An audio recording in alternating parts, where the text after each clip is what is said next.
I'm joined via Skype by Shannon Wright, and she is, like myself, an animal rights activist, and she has a blog which is called Shannon-Wright, which is WRIGHT.blogspot.com, and on that very blog, she's not really taking on hunters as such, she's just exposing them for what they really are. And obviously what it is people that just kill innocent beings. That's at least my take. You know, this is an animal rights show, so I'm very biased. But it's interesting, what I like about Shannon's approach is that she's not, doing what many people do, which is name calling. She's basically just saying, that's what they're doing, and she uses whatever they have on their own websites to sort of highlight how their brain functions. So some of her blogs really have titles like, women hunters on the rise, hunters versus serial killers, breeding serial killers, which is interesting because this is about young kids being sort of, helped into hunting. And we go into all of this, but before I talk to Shannon, I wanted to let you know that equally as important and equally as fascinating as her posts are actually the responses that she gets. There's loads of comments to some of the posts. What I found interesting is the one that talks about children getting into hunting. You have to read this. It's Shannon-Wright, WRIGHT.blogspot.com. If you can't remember it, don't worry. We have an official blog, wildtimeonline.blogspot.com, which is also where you have to go to listen to this interview. And since you're already listening, you may have found it. So there you will find the link to the blog. But what is surprising is that the thing that the blog about the kids doesn't have any pro-hunting comments. They're all saying, the poor kids. So that was surprising. And I just wanted to read you two little lines here. Someone responded here, and that's actually Shelley Norton, which we all know. She's obviously, quite famous on on YouTube. So she says here to one of the posts, "It's usually disturbing. I feel so polluted just by seeing such graphic violence. I can only imagine what it does to the psyche of a child to commit such atrocities." And so it goes on, and then the one thing I saw here, and that's obviously left by someone anonymous. It says here about one of the hunters or huntresses that have been highlighted there. She's hot and can hunt. That's a real woman. So what that means is that all women I have ever met in my life, and Shannon, you're not a real woman either, according to that comment. Apparently not. So what are we going to do about that? It's really funny how when you get sort of comments like this, where you really think just because someone can kill, that makes her a real woman. It's what I liked about your, on one of the blogs there about Liz Cadell, I think her name is, on her website, and you highlighted it there. She used that what she likes about the hunt is the art of listening and being quiet. And I thought that you can do this with meditation. You don't have to shoot anyone. But maybe I don't get it.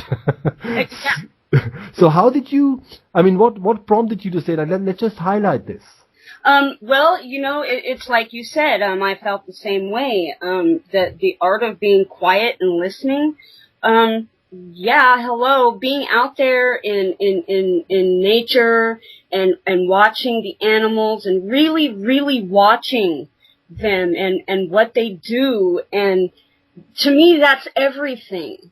We all hear about hunters as they love nature and animals so much, but yet they kill them, and I will never understand that. I will never understand how anybody can say that they love nature and then go out and kill the animals and hang their heads on their walls. What is surprising as well is that a lot of hunters claim that it is their hunting that sort of helps stabilizing the numbers of the animals. And there's plenty of animals like deer. When you give them more food, they will have more offspring. So they feed them sort of to lure them in so they can shoot more. So guys out there, you hunters, you haven't convinced any of us because, it's really not something that makes sense that you control any of the numbers. And we have done this. This show alone is 4 years old. We have talked to so many people just recently about the rhinos. And, when you talk to people that work in the field, rangers and the likes, none of them can confirm that any of you guys are controlling numbers. So we have heard all the arguments. and it doesn't make sense. What is surprising is when you had that on your blog, I went to check out Liz's page, and what is funny is that it opens up with sort of what the parents said about her. And the parents said, with 1 year she was already a feisty girl, and with 9 years old she was begging her first deer. As if this is something to be proud of. Like I said, we're very biased here. I just don't understand it. So Shannon, when you obviously, you have to deal with not only with what you write, so you highlight this, then people comment on it. I know that you also had to remove some comments, so I can only imagine how they were. Because it's, you don't remove comments lightly. I don't really remember removing any right now. Okay, I just saw one that says it has been removed. Yeah, I know recently, somebody had left me, a comment that said, "You are evil," and then she took it off herself, but still showed up in my email. All right, okay, yeah, not clever. What I like about your blog, and I said it in the beginning, is that you're not out there and necessarily say, obviously, of course, you do say that you find that strange, and obviously, a lot of people agree, but you're really using their words. And what the most interesting thing that I read on your blog so far is the hunters versus serial killers. Because I worked as a social worker for years and years and years, and have spoken to the police, many times, and they are all aware that really, animal cruelty usually progresses to, spousal abuse and all that kind of stuff. So there's a real relation between animal cruelty, and abuse on people. Even though in my book we're all connected, we're all the same. It doesn't really matter, So to me, it's not something that goes up. It's just something that goes on. From your when you write that stuff, put yourself out there. Obviously, because you have loads of friends that are all animal rights activists, but obviously you have met the other side. What is the first thing they attack you with? Oh God, really, honestly, to be honest, the first thing I get attacked with is the Bible. But God says it's okay to hunt. God says we have dominion over the earth. Really, that really is the first thing, by and large, that people attack me with. Mm-hmm. So I have to deal with that too, the Christianity part. And, my dad's side of the family are all hunters, so I sort of kind of grew up in that. And my whole point is to take the hunter's own words and turn it on them. I'm not going to name call, because as far as I'm concerned, they're doing a darn good job, of ousting themselves. So. Yeah. I mean, the funny thing is that I see it, as very diluted. I mean, you look at those images and you have a family posing with a dead animal that hasn't done anything to them. So, and so the first thing that you kind of think is like, okay, and especially the Christianity thing or everything with God, in my mind, I think if there is a being out there, that has created everything, I'm sure he doesn't like his own creation being killed. But as you know, when you talk to someone who is really into this, I have done that so many times. I spent 10 years in Ireland, lovely people, but the Catholic side of things really got difficult, because they were saying they have no soul. And my argument always was, well, does it really matter? Because if I put a knife into your head, you feel it. If I put a knife into an animal head, it feels it too. So what does it matter if it has a soul? It's still not right. Right. And I actually wrote a blog on that, a response that actually one of my family members told me that her soul was worth more than this earth. And I kind of touched on that. She said that animals don't have a soul, and I basically said, what does it matter if you think they have a soul or not? That doesn't give you the right to do harm. Absolutely. If they go hunting and they watch the animals and see them really interact, just like you were saying in the beginning, if they really watch them, they see much more than just maternal instinct. I mean, I can see, right. I mean, we know, I mean, everybody should know by now, 21st century, how, complex some of their relationships are with one another and their interactions with the world. So we're in no way really better than they are, or even more evolved, because when you really look at it, how readily we kill, and everybody goes on about how I don't know, evil wolves are. You have one look at a wolf pack, they need everybody for the hunt. They never kill anyone in their own pack unless really there's a big issue. But usually they have a hierarchy for everything. They have an omega wolf in there. That's the guy that breaks up the fights. That's the guy that usually takes the beating. But there is no no killing. And so you look at this, and then you go on to other animals, and what you see is that we can learn a lot from them. Is it very difficult for you to sort of hang around with your own folks then? Well, not anymore. It was at first, but I knew I was going to get a lot of flack when I started coming out as being an anti, so to say, and I did. My family harassed me for a while, and I'm not gonna lie. I had an uncle that really made me cry, and then after that, it's just pointless. I love my family because they're my family, but I don't have to like them. And that's what I always say. It's easier to choose friends than it is to choose family. To me, the way I see it, when I was when I was on your wall and stuff, sort of see you on Facebook, I think because you have that blog and you put yourself out there and you make yourself open to attacks, that's quite a big step in a way, and that in itself is something that I think is courageous and a very positive thing. But obviously, if people are not on your side to begin with, then they don't even see what you're trying to do.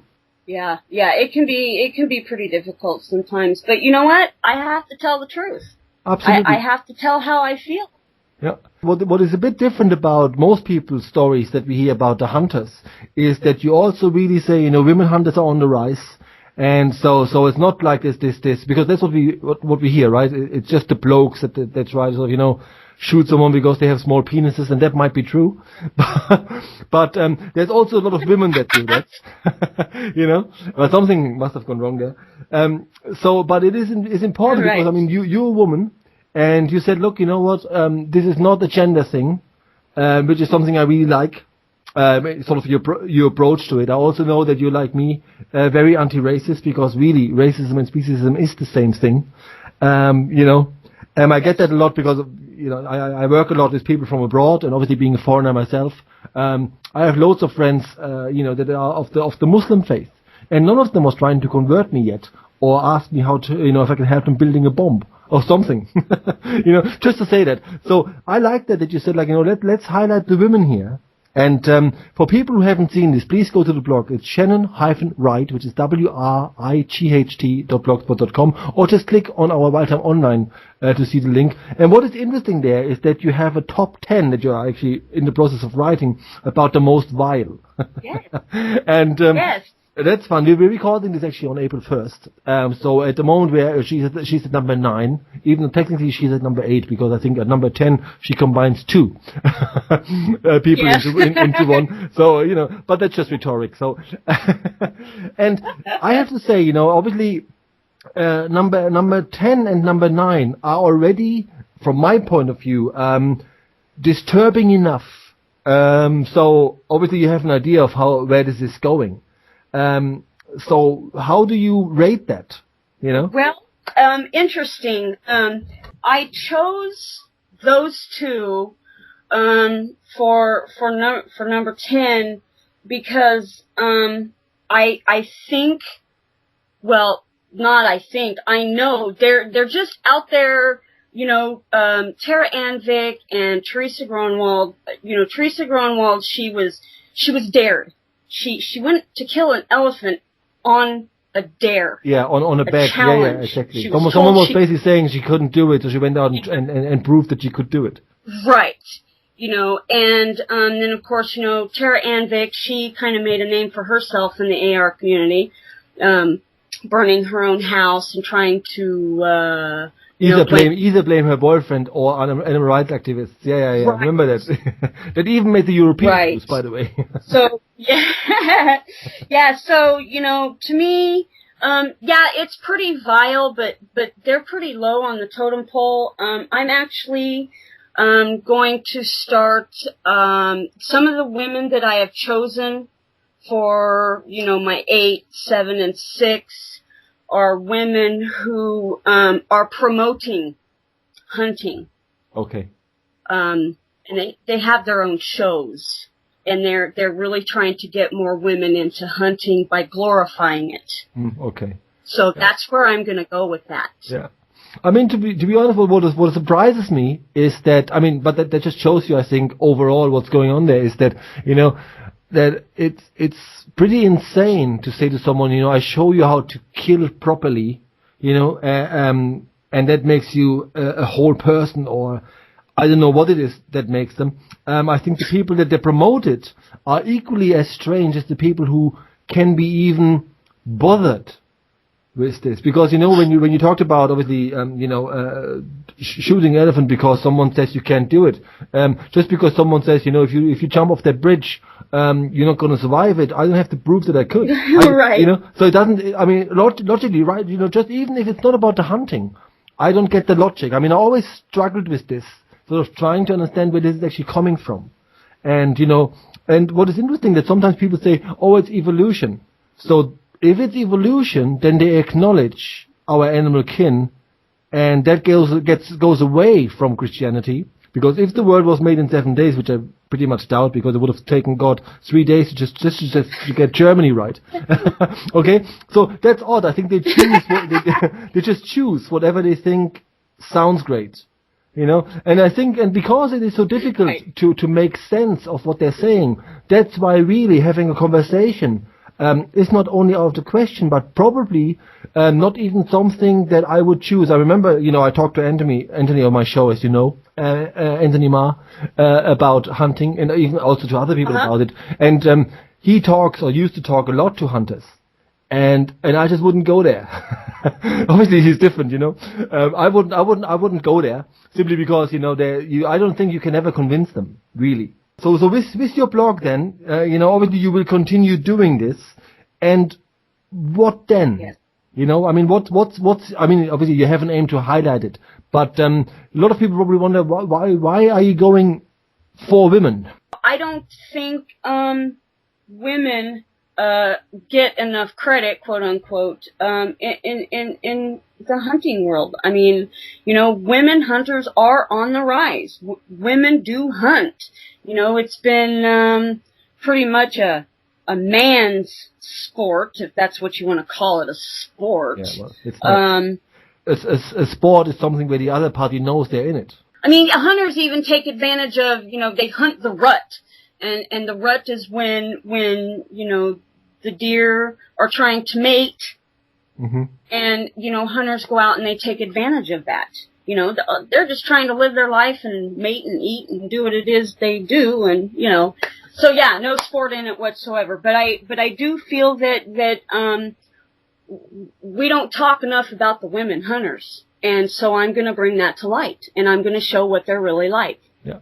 And I think it's a great thing to do, because it would be again different if I would write it. Not that I could, but if I would write it, they would say, it's just a bloke and he probably doesn't have a girlfriend, Obviously, they would find another argument against him, say like, well, he doesn't understand women, or he's threatened by women. So I think when you do it, they cannot use that argument. Right, exactly. And that was kind of one of the reasons why I decided to go that route.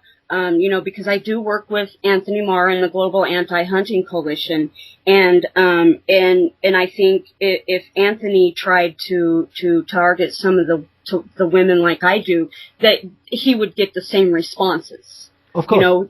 The responses like he's being sexist, or he doesn't understand women, or something. So, that's one of the reasons why I decided to take on women hunters. Yeah. And I think that's what I said.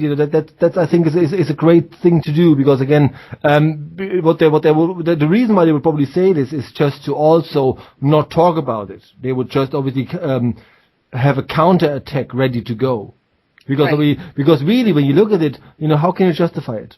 There's nothing in there to justify it. Like I said, they're not doing anything for the planet. I remember years ago when I went to South Africa, I was thinking maybe I should do a ranger course to see if that could be my job. And it wasn't. And it was amazing because, I traveled from Ireland, where I lived back then, to South Africa. And the first thing they told me is that one hunter brings as much as up to 1,000 volunteers, money-wise. So hunters are very welcome there. And I kind of thought, well, isn't your job to protect the wildlife there? And they would go on about the numbers and say, well, if they kill them, then we can feed all the others and all that kind of stuff. Which was interesting because just recently we revisited South Africa with our rhino piece, and the group that is trying to save the rhinos said, what a strange thing to say that even, but again, it's like I said, it's just it's a money maker, and that's what it is. Right. Exactly. That's all it is a moneymaker. Yeah, I mean, they put in thousands of dollars, on their so-called conservation. The only, and we hear that a lot too. Oh, hunters put in more money for conservation than animal rights activists. Yeah, but we're not spending, thousands of dollars on weapons and hunting gear and hunting licenses, And if you leave the environment alone and do not encroach on animal spaces, you don't have to spend a lot of money because you're not disturbing the equilibrium. So a lot of animal rights activists have the right to hold up a banner or sit at home because that does more for the animals than try to go there, encroach on their space and see if you can shoot one or two. So even this doesn't make sense, because as an animal rights activist, it's not your job to do what the government should be doing, meaning protecting those spaces financially. You're here, or we're here, to tell the people that we know that what is not being done, because we can put one and one together. So again, that's a very strange argument to even use it. Do you want to go into schools and stuff with this? What's your plan? I mean, you have a blog, and it's growing. What's your plan? I mean, obviously it's all about. It's funny. I haven't really thought that far ahead. Okay, I'm suggesting it now. It's what I'm gonna do now, and I just kind of go wherever it takes me. Yeah, because I think when I read your, what obviously, I as you know, I talk to quite a lot of people and read a lot of blogs, obviously. But what I like about your blog is not only that you use their words, but also in one of your responses, you knew very well when slender is slender and when you can say things. So you're quite clever and quite knowledgeable. That's why I think, if someone who knows what you know, goes on, you're a bigger voice than just someone who says, I want to write about it to rant, or to vent my anger. Just, that's why I thought maybe it would be worth you, going to doing even more, if that's time-wise even doable, Whatever happens right now at this point. I'm just kind of going with the flow. The flow is a difficult thing, because obviously a lot of people also comment, and they take out a lot of time for you because they're still attacking what you do. Obviously, on a positive note, a lot of people that read the blog are on your side. They can see what you're saying and how it doesn't make sense. But you have the other side. And it's funny how they oftentimes really just post anonymously, so this isn't even open. But you also do have people that sort of really, spend a lot of energy, just to say something against it. I remember in one post you were mentioning the brother of one of the ladies that you have as number 10 and 9 for being in trouble with the law. Oh, yeah. And someone would then saying, what has the brother to do with this, and blah, blah, blah, blah, blah. So they were trying to sort of get you this way. As if you were saying, all the family is like this. Because what is funny about this, because even, I know it from your website, you were openly saying about your family. And that would be the same thing as saying, well, if your dad's side is a hunter, you must be too. And you're not. Right. So I don't think you were even suggesting it. But I can understand it when you're already pro-hunting that you read it like this. Right. Yeah, I mean, I just found it an interesting point that, her brother has been in trouble. He's a poacher. He's been busted for poaching. Which is a little bit related. A little bit. Just a tiny bit, Which again is just amazing. But I wanted to talk to you about this one thing in particular, which is the serial killers, breeding serial killers and the hunters versus serial killers. Because that's really interesting. I mean, it's not rocket science because really it's all out there. And all you did was finding it and then obviously highlighting it. But a lot of people are really not aware between the relation of serial killers and animal killers, so to speak. So obviously you researched it before you wrote it. So for the people who are not clued in, what are your findings? I find that the similarities between hunters and serial killers is so uncanny. And I know that there have been other blogs written on the subject, but I wanted to literally compare the two side by side, mentioning actual human serial killers and how it relates to hunters. And that's actually one of my biggest blogs. Yeah. I get a lot of reads on that one. Because I think people can relate when they see, okay, this is what a hunter does, and look, this is what a serial killer does, the same thing, the same mentality. Exactly. And then it's not so much about the animals and whether or not you like animals. Then it's really bringing it home to say, well, maybe they're equally as disturbed. Right. In a way. And you were highlighting, you were highlighting, obviously, cases that we also know, things that made the news and stuff. So, no wonder you get a lot of reads. But when you researched it, what was the most disturbing, when you connected the dots? Where it's like, wow, I didn't think it goes that deep. Were there a moment where you saw like, wow, I didn't expect that? There wasn't a moment. But I will tell you that, I spent 3 days, 3 long, grueling days on that blog, to try to make my point. And I had nightmares, because the whole thing was just disturbing to me. Well, I guess maybe you can say I didn't know that it was going to go that deep. I knew that there were similarities, but I didn't really know that the similarities were that deep. And yeah, it was very disturbing. The whole 3 days, it was, but I did it. I got my point across, and yeah. When people are, when you write this and people do connect, they probably have questions, about it, sort of, you sort of become an expert on these things because you wrote it, So, people say like, people say probably, you have researched it, so they probably have extra questions. Did you get that? Did people have extra questions? No, I really didn't get a whole lot of extra questions with that one.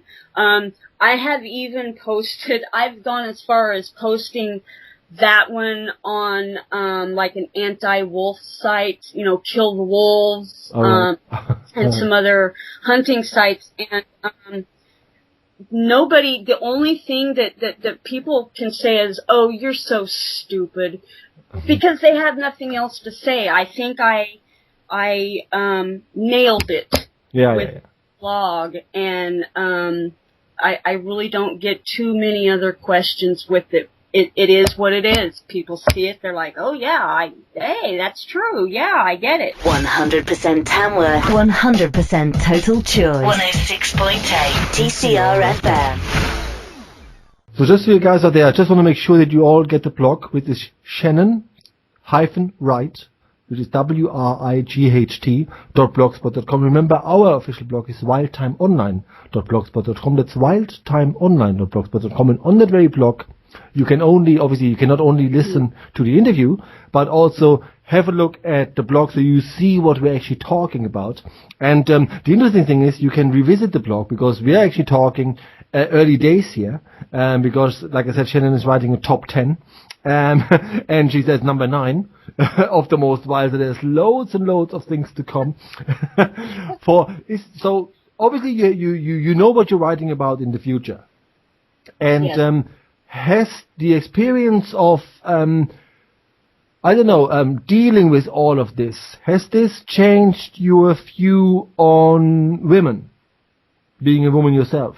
Yeah, I mean, I don't think it's necessarily changed my view on women. I mean, I think I've always known that, women, I believe that there are male and female energies in every person. Mm-hmm, so, yeah, I do believe that, women can do whatever men can do.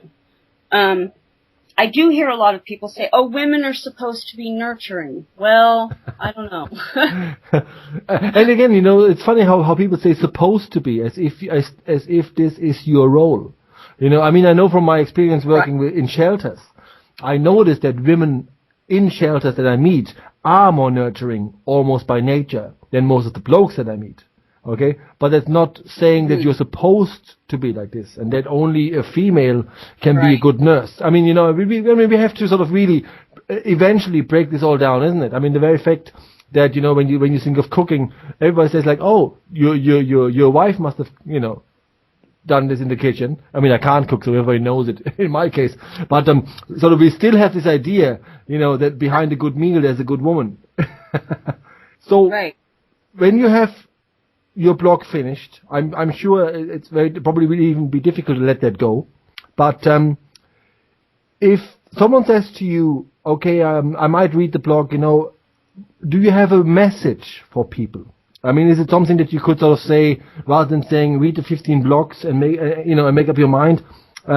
Is there something that you have on your mind that you say like people should really know this, or you want to let them know or say to them? I just want people to understand that we should not be doing what we're doing. Why are we killing animals? Why are we destroying the planet? Let's evolve a little more from what we're doing. We'll never have peace on Earth unless we stop the killing. Yeah. And what the funny thing is that sometimes you talk to people and they think when we talk to the people about veganism and not hunting and stuff, they think that you talk about someone who lives somewhere in the middle of nowhere, probably in a developing country, that has to go out there to hunt for his food.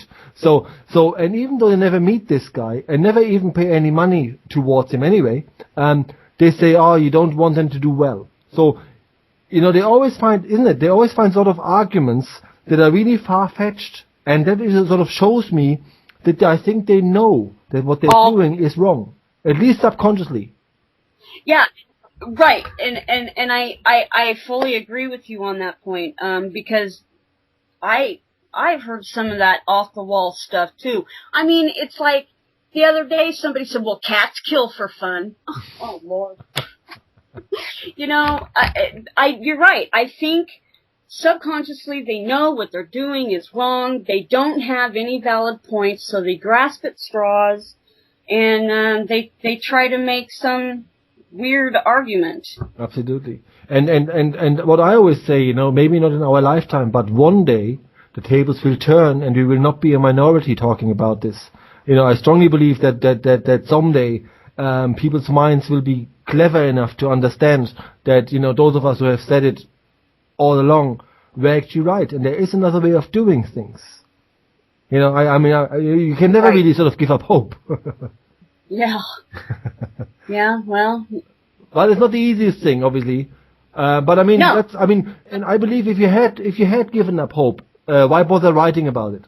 Yeah, I will never give up hope. You just got to keep pushing and keep going and trying to get the message out there, and hopefully it sinks in.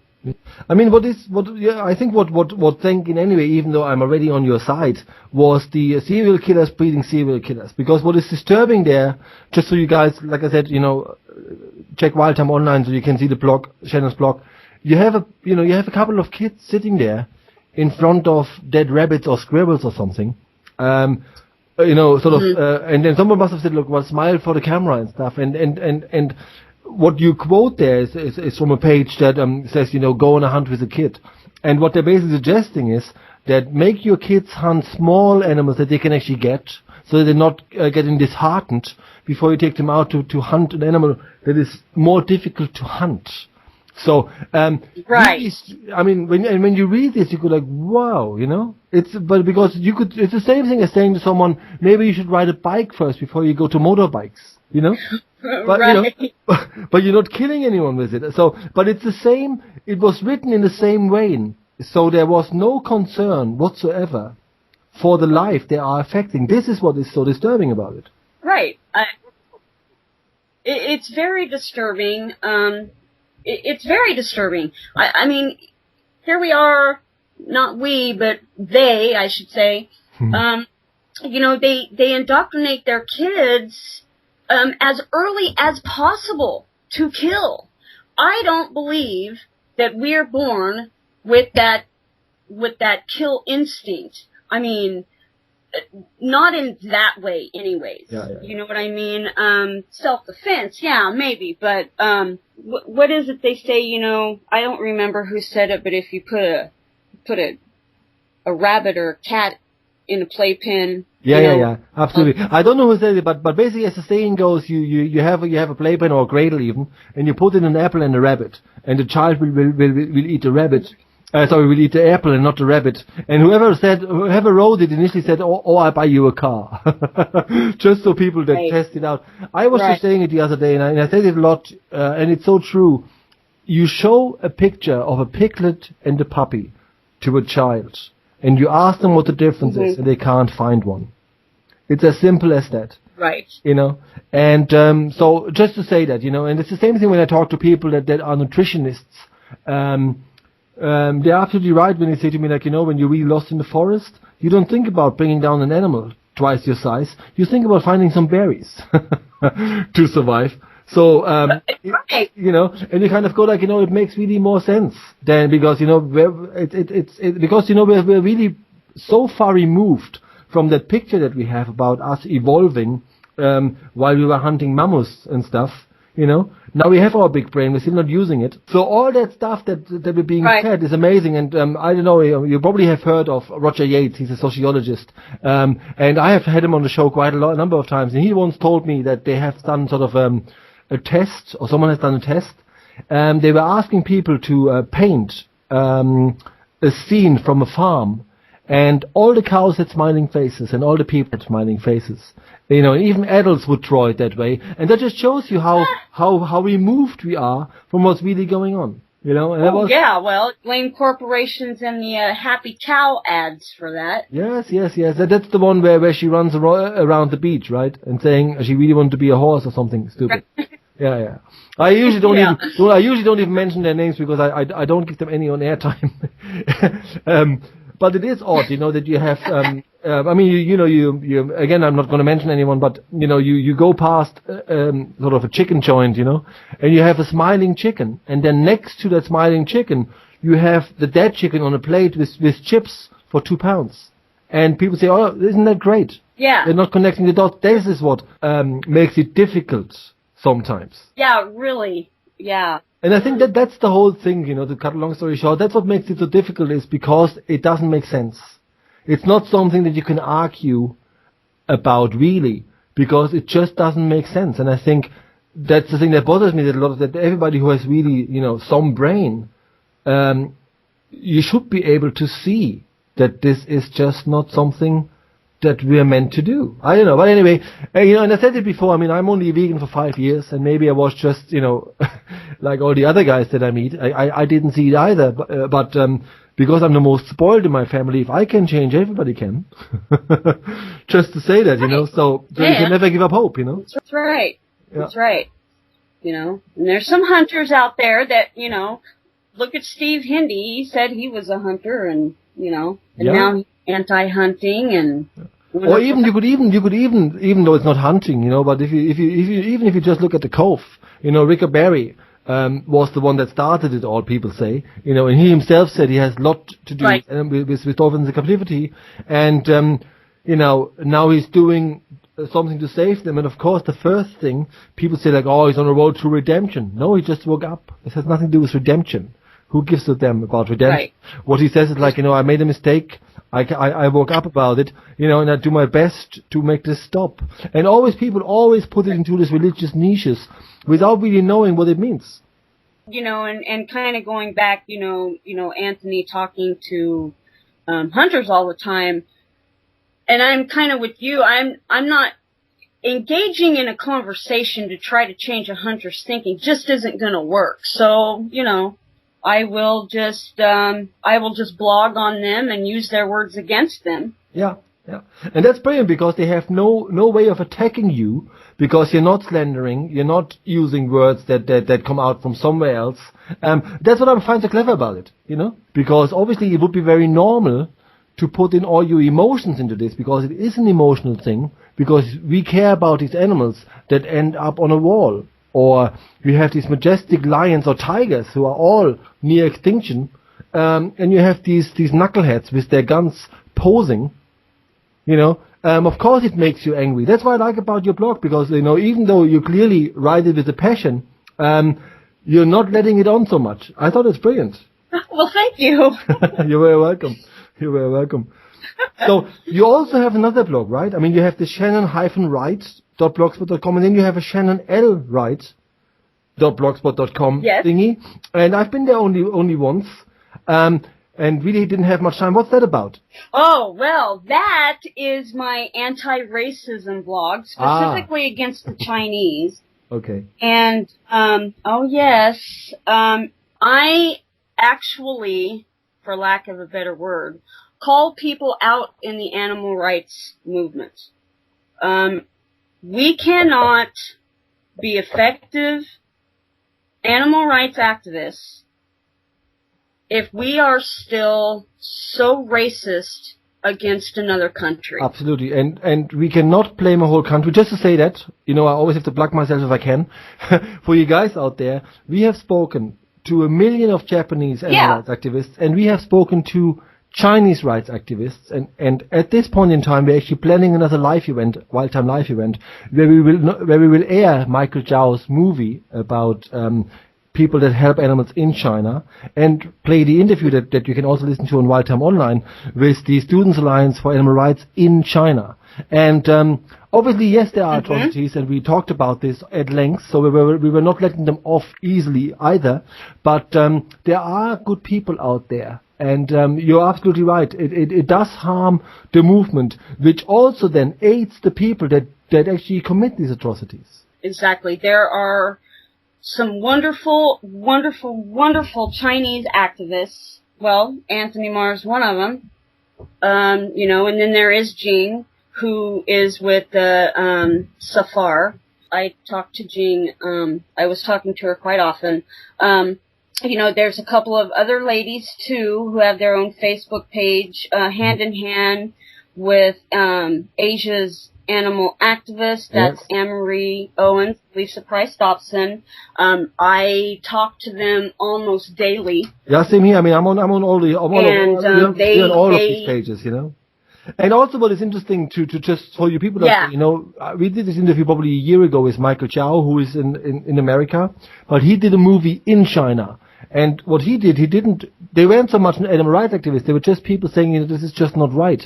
So you have ordinary people who get no funding for everything, who have up to 80 cats in their houses and try to feed them, care for them, even have them, spayed and neutered. So this is incredible what's going on there in China. And what he did was really just highlighting this without saying, they're not animal rights activists. You become an animal rights activist the minute you say something about atrocities that are happening, they have no voice. So whatever, it's just a label. But just to say that, these people have real problems, because if it happens here in Europe, you can say like, maybe, I should get a shelter status and maybe get some funding or something. They don't get any of this. So just to say that before people say something, they have to do their homework, and I think that's the problem, isn't it? It is the problem. It really is. People are so willing to believe that China and the Chinese people are so terrible. Sinophobia is what it is, and it's been going on, at least in America, for a very long time. Well, it's not the only country, unfortunately. I get this from all sorts of people and all sorts of walks. And I'm sure, it happened to me, since I do the show, people talk to me a lot about my history as such, Germans. So, because it's the only argument they have. And I'm sure when it comes to Canada, obviously there are also issues there.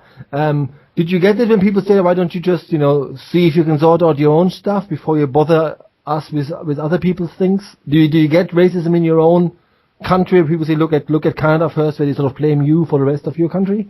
I don't. And I actually tend to turn that argument around on other people, who are racist.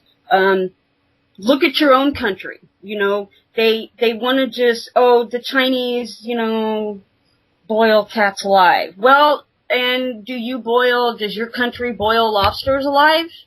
Mm-hmm. We all countries, do really, really bad things. And it doesn't make sense to say you do this and we do this.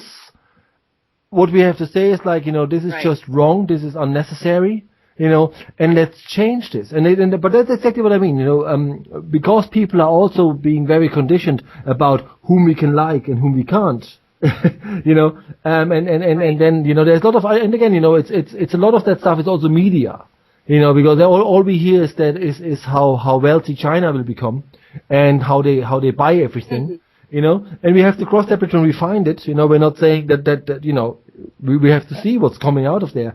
But, again, blaming a whole nation, is just useless because it doesn't go anywhere. Right. It doesn't go anywhere. And the Chinese activists are doing such a wonderful job, on their own, but we need to broaden this. We need to support them. Absolutely. Especially given the fact that when you talk to them, they all say, even in interviews that we upload globally, they're saying, we still have some issues here with free speech. And we know from talking to Dave Neal from Animals Asia, that it was actually the emails from abroad that made the Chinese government agree to give them space to rescue some of the bears there, out of the bear bile farm. So the international community, rather than just saying F you and whatever they usually say, we're saying, look, we watch you guys. It's not cool, and there was a conversation and there was some understanding met. So really, it's like you're saying, it's about supporting one another rather than just saying, I hate you all. Right. I'm in a city where there's a high Chinese population, and I've met some wonderful people, and I've met some wonderful Chinese activists online, and I just don't get it. So yeah, I do call people out in the animal rights movement. Don't do that. Absolutely. I don't like it. Yeah, and just for you guys out there, just to say that if you want to know what's going on around the world, on our Wild Time Online blog, if you just type in a country, I don't know, Thailand or whatever you type in there, there will be loads of interviews that you can listen to that we did with interviews in countries like Egypt, the Lebanon, whatever, where you find a lot of people that do something for the animals and are up against quite a number of things. Even when you talk to the people we talked to in Romania, where even the people on the street say to them, don't you have anything better to do? So there are brilliant people out there all around the world that never get a fair chance because nobody talks about them. So that just shows you how difficult awareness raising can be. So I'm always very happy that, we have Skype and Facebook, and even though most of the time it annoys me with the bloody timeline, But, at least we can talk. Right. So you have Shannon-Wright.blogspot.com, which is basically the website where you talk about the hunters, mostly the women hunters these days. And then you have Shannon L. Wright, and Wright is WRIGHT.blogspot.com. We will provide both links on our Wildtime Online page.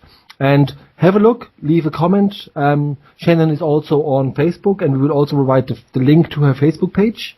So you can get in touch. And also on Wildtime Online or on Mixcloud or wherever you happen to find this interview. Leave your comments, and we will pass them on as best we can. Because that's the whole idea, is to opening up and see what, people think of all this. So Shannon, thank you very much. Thank you.